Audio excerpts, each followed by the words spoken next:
Today we're taking a look at these NCAAF matches, which are happening on Saturday, January 1st, 2022, and giving you match breakdowns, betting tips and predictions in general on these games. Welcome back to High Stakes, let's get straight into it. Also, don't forget to subscribe to get notified as soon as we release these sport prediction videos, and if you would like more betting tips and predictions, then check out our Patreon in the link down below. Our new Patreon is a way for us to help you improve your chances of making more money. 5 plans are available for each and every one of you. You can get 30 extra betting picks all the way up to 500 extra betting picks per month. Stop wasting hours of your time searching for bad betting advice that ends up costing you a lot of money. Join the High Stakes Patreon now and get the best betting picks and advice. Arkansas vs Penn State.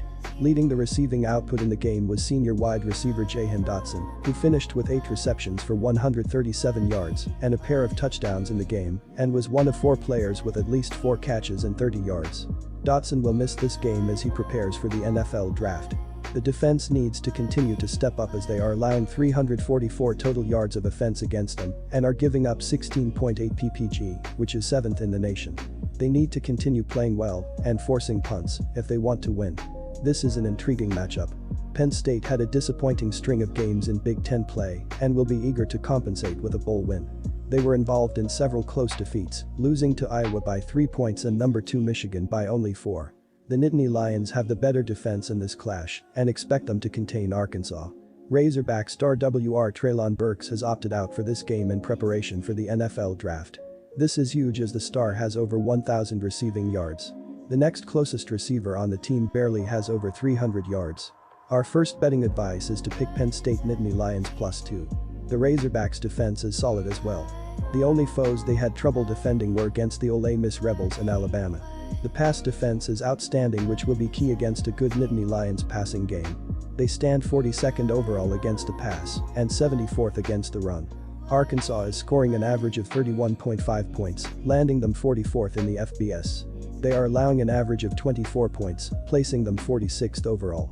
Sean Clifford had a few big performances, eclipsing the 300-yard mark on 4 occasions, but finished the year with a subpar 62% completion efficiency. The senior QB didn't throw an int in the final 3 games and has accrued 29-12 passing yards accompanied by a 26 TD to int ratio.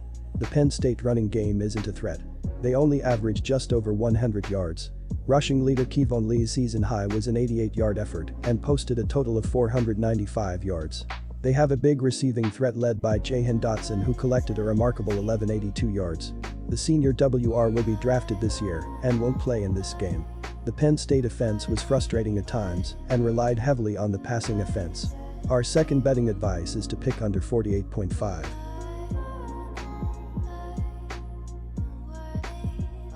Quick reminder, don't forget to subscribe to get notified as soon as we release these sport prediction videos, and if you would like more betting tips and predictions, then check out our Patreon in the link down below. Our new Patreon is a way for us to help you improve your chances of making more money.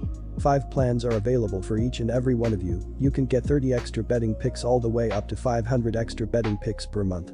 Stop wasting hours of your time searching for bad betting advice that ends up costing you a lot of money. Join the High Stakes Patreon now and get the best betting picks and advice. Oklahoma State vs Notre Dame.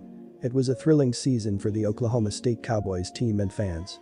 The Cowboys rode a conference-leading 8-1 record and a win over in-state rival Oklahoma into the Big 12 championship against Baylor, only to lose and see a shot at the national championship slip away. Although the Cowboys did not blow most of their opponents off the field, except for crushing the Kansas Jayhawks and the TCU Horned Frogs, the average margin of victory and wins was still almost 14 points. Oklahoma State, known for its high-scoring offenses under coach Mike Gundy, one of the longest-tenured coaches in the NCAA at a major football program, played excellent defense for a change. They held several opponents to less than 2 touchdowns and, on average, only relinquished 17 points per game, good enough for 7th in the country in points. The boys were tough on 3rd down, only allowing conversions 25% of the time and ranking 2nd in the country in that stat. This is not a homer pick. Yes, Notre Dame has lost their coach, top RB, and top DB, but I still feel they will be fine. Marcus Freeman is loved by his players, and I expect them to fight like hell to win this one for him. They also have Tommy Rees back, so there is still some continuity in the coaching staff. The Irish also has Jack Cohn for this one in his top 2 targets, plus a defense that allowed just 23 points in their last 4 games. Notre Dame also has a run defense that will be able to slow down the OSU ground attack. The Cowboys will not have their defensive coordinator in this one, and they did allow 54 points in their last 2 games. The crux of this play is that I fully expect the Notre Dame players to play hard for the guy who will be head coach next year, plus OSU may not be happy to be here after blowing a shot at being in the national playoffs. Our first betting advice is to pick Notre Dame -2. Speaking of offense, the Irish were decent as they rank 34th in passing, 74th in rushing, and 21st in scoring, putting up 35.3 ppg. The offense was strong down the stretch as they averaged 41.2 ppg in their last 5 games, but they will be missing a key piece to the offense as RB Kyren Williams has opted out to prepare for the NFL draft. His 995 yards rushing, 359 yards receiving, and 17 total TDs will be missed.